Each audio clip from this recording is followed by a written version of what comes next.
कल कासगंज जिले में बौद्ध भिक्षु सुमित रत्न के नेतृत्व में संविधान रथ गंज डुंडवारा पहुंचा और गंज डुंडवारा में स्थित केएन पैलेस में संविधान रथ यात्रा के तहत कार्यक्रम में एक सभा का आयोजन किया गया।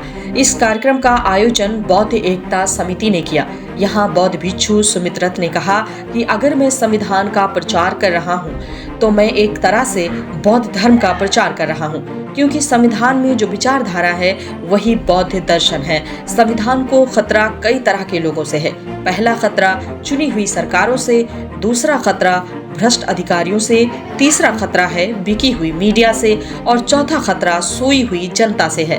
संविधान ही समतामूलक समाज का निर्माण कर सकता है। संविधान रथ सभा की अध्यक्षता सत्यवान शाक्य ने की और संविधान यात्रा सभा का संचालन कुलदीप शाक्य ने किया।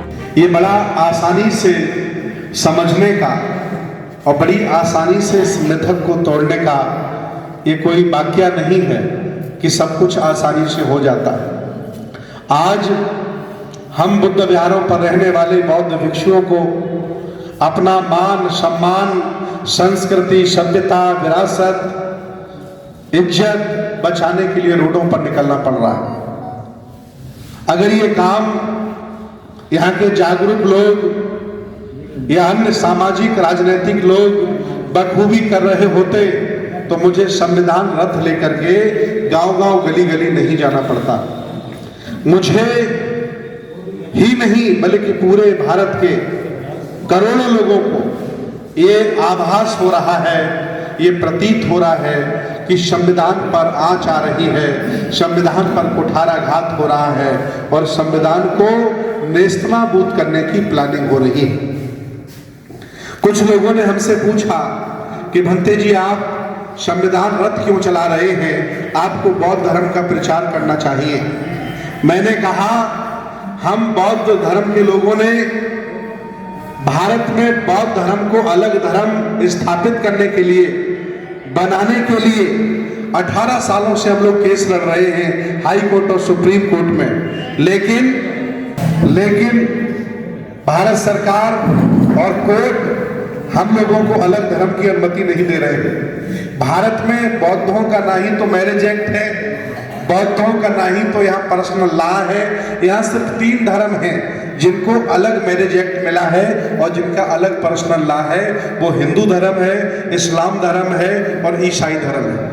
बाकी बौद्ध धर्म, सिख धर्म और जैन धर्म को हिंदू धर्म का हिस्सा माना जाता है और वो लोग हमें अलग धर्म की अनुमति इसलिए नहीं दे रहे हैं कि अगर बुद्ध का दर्शन अलग धर्म बन जाएगा भारत में तो 40-50% लोग भारत के बौद्ध हो जाएंगे और हिंदुओं की संख्या कम हो जाएगी।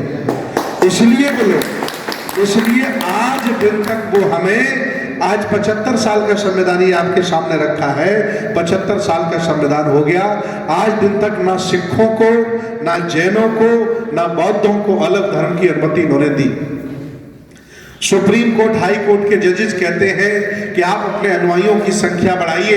अनुयायी सरकार से मांग करेंगे और संसद भवन में बिल पारित होगा और आपका अलग धर्म बन जाएगा। बड़ा आसान कह दिया उन्होंने। जो लोग संविधान की बदौलत जिंदा है, जो लोग संविधान की बदौलत रेंग रहे हैं, ये जितनी भी पार्टियां लोग चला रहे हैं, ये SC OBC वाले, इवन सवर्ण भी, वो इसलिए चला पा रहे हैं क्योंकि देश भारत में संविधान लागू है। इस सभा में अब्दुल हफीज गांधी, अशोक कुमार शाक्य, मुनींद्र शाक्य विधानसभा अध्यक्ष Samajwadi party Patiyali, major Ashish Shakya, master Pushpendra Kushwaha, Arvind Maurya, DC garden, Ashok Shakya Babuji, Mohammad Tariq Mansuri सभासद, धीरेन्द्र शाक्य प्रधान, भारत सिंह शाक्य प्रधान, नेकराम शाक्य पूर्व प्रधान, पुष्पेंद्र यादव, देवेंद्र शाक्य पूर्व प्रधान, अजब सिंह शाक्य, हरिओम शाक्य आदि सैकड़ों लोग मौजूद रहे।